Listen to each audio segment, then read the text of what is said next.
Vaan yksi elämä, vaan yksi raita.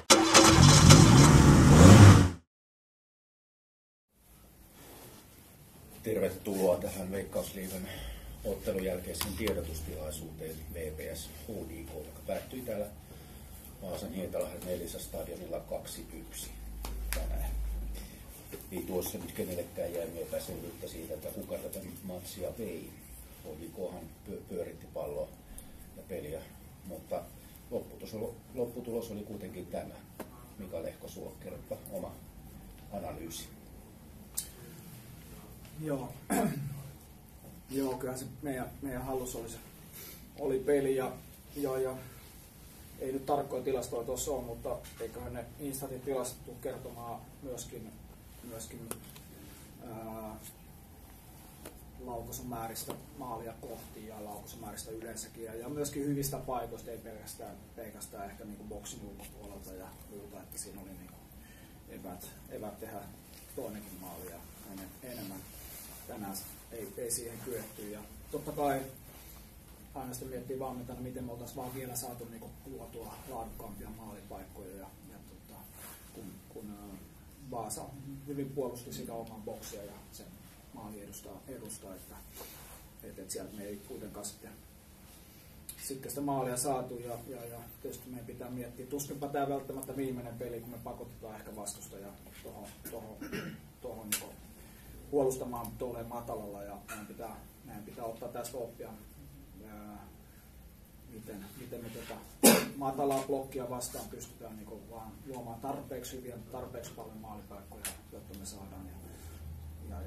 Vaikka tänään niitä sitten varmaan oli tarpeeksi voittaa peli, mutta Vaasa oli vaarallinen muutamissa vastahyökkäyksissä. Ei tietysti se maali kaksi ainoa, niin on muutama muukin vaarallinen hyökkäys. Ja se on toinen asia, että niiden kanssa pitää olla aina tosi huolellinen. Muutaman kerran ehkä oltiin vähän kaukana Morriseista tai pelattiin huolimattomasti. Niistä taisi tulla yksi tilanne ja maalikin sitten olla ymmärtää, kuinka kriittisiä ne hetket pelissä on. Mutta en mä voi hirveästi syyttää, kyllä me kovaa yritettiin loppuun asti ja pelaajia eikä muutakaan. Että 33 peliä, niin ei näitä tällaisia pelejä tietysti montaa voi niin todennäköisesti nimissä hävitä. Että pitää jaksaa niin pelata samalla lailla oikeastaan uudestaan ja kyllä ne maalit sieltä tulee.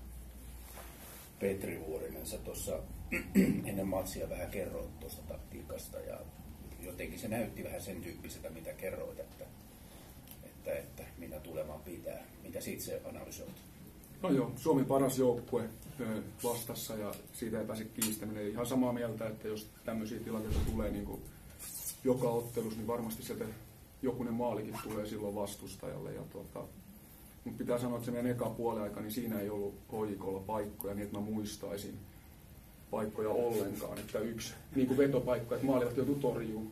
Siinä oli yksi semmoinen ylärimaista 3. Niin, no joo, se oli. Mutta se oli niin kuin siinä, ja sitten oli yksi paitsio. Aksu pääsi vetämään siitä torjun kulmaksi just semmoisen pompun. Niin, ja meillä oli 4 läpiajoa siinä pelissä. 4 läpiajoa ekalla puoliajalla. Ja me oltaisiin voitu kans tehdä 3-4 maalia ekalla puoliajalla. Kumpi sitten on parempi. Mun mielestä meidän paikat oli parempia, kun meillä oli läpiajoja versus HJK. Sitten tokalla puolella, niin siitä mä oon ihan samaa mieltä, että silloin HJK hallitsi ja laittoi meidät sinne ahtaalle ja alas ja näin. Niin siitä mä oon ihan samaa mieltä, että HJK oli parempi. Siitä ei teillä oli hyvin paikkoja. Mä kuulisin siitä samaa. Kyllä. Mutta se oli se muistaakseni kiersi jo kerran veskaan. Joo, mutta sitten tokalla puolella, niin kun me oltiin puhuttu, ja sitten on puhuttu paljon VPS:n puolustamisesta, että me ei osata puolustaa, niin en mä tiedä montako kulmaa oli tänään. 15. Okei, mä musta tuntuu, että se oli 35 tänään, mutta ja meillä ei ole kovin isoja pelaajia, että meillä on isot haasteet näissä, että kuinka me hoidetaan vastustajia, siellä on Obiloria ja muita, ja meillä on päätä lyhkäisempiä pelaajia, niin mä oon tosi ylpeä siitä, että miten me hoidetaan nämä erikoistilanteet tällä hetkellä, vaikka Marjahaminen teki viime pelissä, että sitä puolustamista isot propsit pelaajille tämän pelin jälkeen. Puhuttiin ennen peliä sitten tietysti, että pitää olla fiksu ja niin kuin kentällä, kun me pelataan alusta loppuun, ja sitä me oltiin mun mielestä pääsääntöisesti tänään, ja sydän oli mukana, ja sitten oli vielä se kolmas asia, mitä mä sanoin, että pitää olla kanssa. Sitä mä sitten täällä sanon, pelaajat tietää kyllä. Niin. Hyvä jalkapalloottelu, se pitää sanoa, että oli tunnetta katsomossa ja näin, niin kyllä se on niin kuin hienoa. Sitten tulos oli meille hyvä, mutta oli niin kuin paljon tapahtumia kentällä ja pelissä, niin uskon, että yleisö viihtyi tänään. Niin, aika tiukasti sillä väännettiin siellä kentällä, mutta mitäs tiedotusvälineet, niin kysykää. Joo, Timo Kankaanpää, Helsingin Sanomat. Lehkosuolta olisin kysynyt just tästä tunnetasosta, etenkin teidän puolella, niin oli kyllä kovaa yritystä ja tunteet välillä vähän ehkä kuohtikin, niin mitä sanot siitä teidän oma joukkueen puolesta? Eikä siinä molemmilla välillä tunteet käynyt aika kuuluna sekä kentällä että siinä kentän lähettävillä ulkopuolellakin. Niin kuin kollega sanoi, se kuuluu varmaan tähän peliin. Mutta se on viittaa tietysti siihen, että on totta kai tärkeää, kun me hallitaan peliä, me fokusoidaan ja keskitytään niin siihen, mihin me voidaan vaikuttaa. Ja se on totta kai erittäin tärkeää, mutta ei siellä mitään järjettömiä ylilyötä. Me ei tullut 10 loppuun asti, niin pystyttiin mielestäni keskittymään niin oleelliseen. Juuri näin kovaa voi pelata, mutta ei tässä mitään rumaa peliä. Mites muuta? Mä kysyisin Vanalta, että Hoikohan aina varmaankin ennakkosuosikki mestaruuden ottajaksi ja kovaa joukkueen kanssa vuodesta toiseen ja on menestynyt tietysti niin kuin kaikki tiedetään, mutta nyt musta tuntuu, että peli oli kyllä niin kuin, en ole noin ylivoimasta HJK pallollisessa pelissä nähnyt niin kuin minä Maikkina. Mitä sä luulet, mistä se, oliko se näin, mutta niin, että mistä teidän niin kuin pallollisen pelin hyvä drive löytyy? Joo, tuohon löytyy monta syytä. Yksi on se, että me saatiin erittäin hyvä joukkue kasaan erittäin aikaisin. Me ollaan saatu koko talvesta lähtien treenata tällä joukkoilla. Me ollaan onnistuttu löytämään hyvä niin profiilipelaaja oikeille pelipaikoille ja sellaisia, mitä ollaan haluttu. Ja ei ole tehty juuri kompromisseja. Kaikki pelaajat tuntee Veikkausliigan. Mä tunnen henkilökohtaisesti uudet pelaajat aika hyvin. Siellä ei ole mitään kysymysmerkkejä. Oli monta tällaista asiaa niin jo joukkueen rakentamisessa ja talvessa, mikä edesauttaa sitä, että meillä on ollut niin kuin ne pohjat paremmassa ehkä hapessa. Myöskään joukkue ei muuttunut. 2/3 ajan jäljellä edestä kaudesta. Sieltä on ne hyvät pohjat olemassa. Jose Riveron tulo valmennustiimiin ja hänen niin kuin, ammattitaitonsa näkyy taatusti myös tuolla kentällä.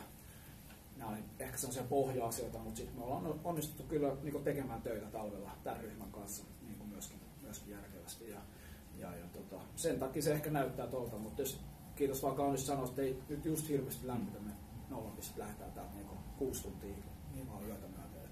Elämä on tämmöistä, mutta pitää uskoa siihen, kun sarja on pitkä ja 33 peliä, niin nämä vähän nämä turriasiatkin tasottuu jossain matkan varrella. Miten Petri Vuorinen, tuntuuko siltä, että olet ollut hoikoita vastaan näin alakynnessä aikaisemmin valmentajana? Sanoit lehdistöstä, missä olit, niin tämä on mun mielestä ehkä niin kuin paras HJK, mitä mä oon nähnyt, varsinkin siinä pallollisessa pelissä. Ja varmaan luki meidän lehdessäkin, että mä nautin, ja se pitää myöntää, kun nauttii vastustajan pelaamisesta, ja se pitää sanoakin silloin, se mä lukikin siinä, että pelaa mun makuun nautittavaa jalkapalloa. Ja tehokasta. Tänään ehkä ei ollut niin tehokasta, mutta niin kuin mä oon katsonut pelejä, niin parasta mitä mä oon. Tämä on 10. vuosi. Vasabladet, Gustav Westerholm. Petri, vi kan kanske ta på svenska bara hastigt. Hur mycket känns det nu för dig att det var skönt att vinna när ni tog stryk med 0-5 borta? Det handlar mer om det att vi var kanske lite naiva, inte i vårt spel med boll men försvarsspelet då när vi var i Helsingfors också lite, och vi har bättre balans nu att helt onödigt att fokusera bara på resultat, utan vi har fokuserat på hur vi ska agera på plan, och det ger oss en möjlighet att göra en bättre match, och det tyckte vi gjorde idag under 90 minuter, och det var som den grejen att resultatet där, och det får vi lära oss av. Onko vielä kysymyksiä? No niin, kiitoksia kaikille. Kiitos.